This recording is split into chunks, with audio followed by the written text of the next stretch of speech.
प्रिय विद्यार्थियों, ऑनलाइन शिक्षण कालांश में आप सभी का हार्दिक स्वागत है। द्वितीय वर्ष संस्कृत के द्वितीय प्रश्न पत्र में हम भारतीय संस्कृति का अध्ययन कर रहे थे।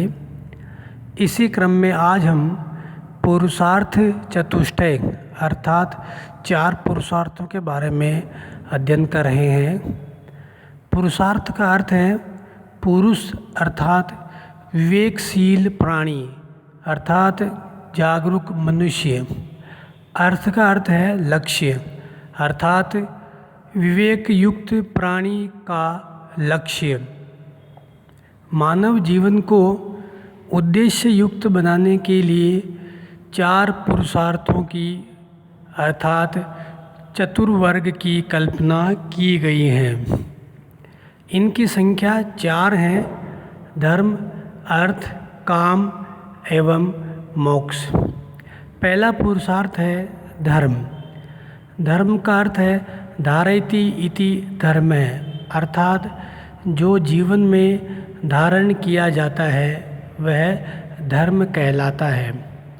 महर्षि कणाद ने धर्म की परिभाषा दी है, यतो अभ्युदय निःश्रेयस सिद्धि ही स धर्म है अर्थात जिसके द्वारा अभ्युदय अर्थात भौतिक उन्नति एवं निःश्रेयस अर्थात आध्यात्मिक उन्नति की सिद्धि हो, सफलता मिले, उसे धर्म कहा जाता है। तो यहाँ धर्म की परिभाषा में भौतिक एवं आध्यात्मिक दोनों प्रकार के उद्देश्यों को सम्मिलित किया गया है। धर्म के भेद। धर्म के 2 भेद हैं। पहला है सामान्य धर्म एवं दूसरा है विशेष धर्म। सामान्य धर्म में मनुष्य के अनुसार धर्म के 10 सामान्य लक्षण हैं जिन्हें नैतिक नियम भी कह सकते हैं।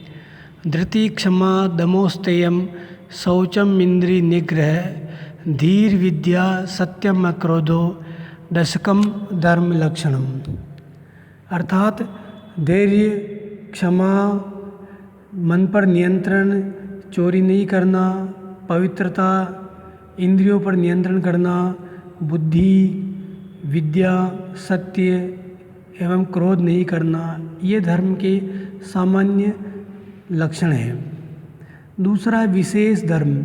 जब समय और स्थान के अनुसार मनुष्यों के धर्म की व्यवस्था की जाती है तो वह विशेष धर्म कहलाता है। जैसे आश्रम धर्म कि गृहस्थ आश्रम के क्या लक्ष्य धर्म है, क्या कर्तव्य है, राजा के क्या धर्म है अर्थात राजधर्म क्या है, कुल धर्म आप जिस कुल वंश में उत्पन्न हुए हैं उसके क्या नियम हैं, जिस देश में आप रहते हैं, जिस परिस्थिति में आप रहते हैं उसके धर्म क्या है। तो ये समय स्थान के अनुसार अलग अलग धर्म, अलग अलग कर्तव्य की व्यवस्था की जाती है, वह विशेष धर्म कहलाता है। भारतीय संस्कृति में धर्म को विशेष महत्ता दी गई। यहाँ सबसे पहले धर्म को ध्यान में रख कर के ही मनुष्य के कर्तव्य का निर्धारण किया जाता था। यहाँ धर्म का अर्थ किसी कर्मकांड, किसी पूजा पद्धति से नहीं है। यहाँ धर्म का अर्थ है नैतिक दृष्टि से व्यवस्थित बनाने के लिए जो नियम है उनको धर्म की संज्ञा दी गई थी। दूसरा पुरुषार्थ है अर्थ। अर्थ का अर्थ वे भौतिक संसाधन जो मनुष्य को सांसारिक सुख सुविधा प्रदान करते हैं वो अर्थ में गिने जाते हैं। यहाँ चल एवं अचल दोनों संपत्ति को हम अर्थ कह सकते हैं और सामान्य अर्थ में इसका भावार्थ है धन अर्थात वित्त। धन से मनुष्य की भौतिक आवश्यकताएं पूरी होती हैं। जब व्यक्ति गृहस्थ आश्रम में होता है तब गृहस्थ आश्रम के संतान संबंधी, सामाजिक संबंधी जो कर्तव्य, जो क्रियाकलाप हैं वो बिना अर्थ किए पूरे नहीं होते हैं। कौटिल्य ने अपना एक ग्रंथ अर्थशास्त्र लिखा जिसमें धन को महत्व दिया है।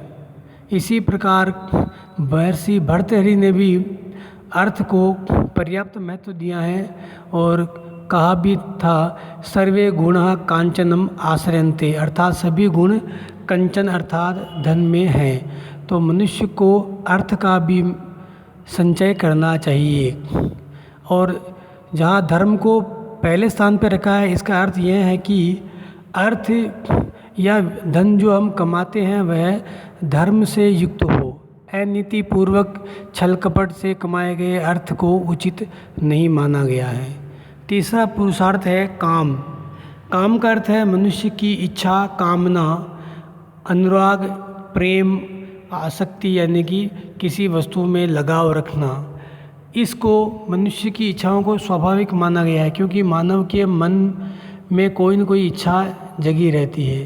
तो यहाँ इच्छा के दो रूप बताए गए हैं। पहला है मंगल काम, ऐसी इच्छा जिनसे हमारा एवं दूसरे का भला हो, अर्थात स्वार्थ के साथ परमार्थ भी हो। दूसरा रूप है अमंगल काम, अर्थात केवल अपने लिए ही लाभ की इच्छा रखना, भले ही दूसरों का उसमें हानि निहित हो। मनुष्य को इच्छा करनी चाहिए, पर इच्छा भी धर्म युक्त हो, यह इसका मूल मंतव्य है। चौथा पुरुषार्थ है मोक्ष। मोक्ष का अर्थ है मुक्ति। मुक्ति किससे? अर्थात मनुष्य के जन्म मरण के बंधन से। जब जीव कर्म के बंधन से मुक्त होकर परमात्मा में लीन हो जाता है तो उसे मोक्ष या मुक्ति कहा जाता है, अर्थात आत्मा का परमात्मा से मिलन। जब मनुष्य अपने सभी इच्छाओं को, भौतिक सुख सुविधाओं को त्याग करके केवल ईश्वर की प्राप्ति में लीन हो जाता है, तब वह मोक्ष की ओर प्रवृत्त हो जाता है। मोक्ष प्राप्ति के 3 मार्ग बताए गए हैं। पहला ज्ञान मार्ग, कि मनुष्य उचित अनुचित, सही गलत क्या है, आत्मा क्या है, परमात्मा क्या है, माया क्या है, इसको ज्ञान के द्वारा जान लेता है, तब वह उचित कार्य करता है, तब वह मोक्ष प्राप्त कर लेता है। दूसरा है कर्म मार्ग, कि बिना फल की इच्छा के निरंतर अपना कर्म करते हुए हम मोक्ष की ओर प्रवृत्त हो सकते हैं। तीसरा अंतिम मार्ग है भक्ति मार्ग, कि सब कुछ छोड़ करके अनन्य भाव से, बिना किसी दूसरे के भाव के केवल परमात्मा में लीन हो जाना। मोक्ष को प्राप्ति का समय पहले 3 पुरुषार्थों के बाद माना गया है। मोक्ष को अंतिम एवं सर्वोच्च पुरुषार्थ माना गया है। जब मनुष्य के धर्म, अर्थ, काम की प्राप्ति कर ले, तब वह मोक्ष की ओर प्रवृत्त हो। जब वह अपनी भौतिक सुख सुविधाओं को पूरा कर ले, अपने सांसारिक कर्तव्यों को निर्वहन कर ले, वे उसके पश्चात उसे मोक्ष की ओर लग जाना चाहिए। चारों पुरुषार्थों का महत्व। मानव जीवन में कुछ लक्ष्य रखे गए हैं और इन्हीं को पुरुषार्थ कहा गया है। यदि व्यक्ति निरुद्देश्य हो, बिना किसी लक्ष्य के हो, तब वह जीवन में बिना लक्ष्य के एक नाव समुद्र में जिस प्रकार दिशा भ्रष्ट हो जाती है, मनुष्य भी हो सकता है। अतः मनुष्य को अपने समय के अनुसार लक्ष्य प्राप्ति में लगा देता है।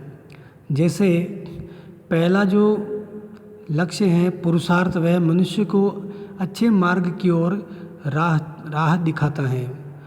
मनुष्य को अर्थ के द्वारा भौतिक सुख सुविधाओं की ओर भी लगाता है। केवल आध्यात्मिकता का ही नहीं, बल्कि भौतिकता को भी पुरुषार्थों में स्थान दिया गया है, कि मनुष्य अर्थ अर्थात धन को भी कमाए।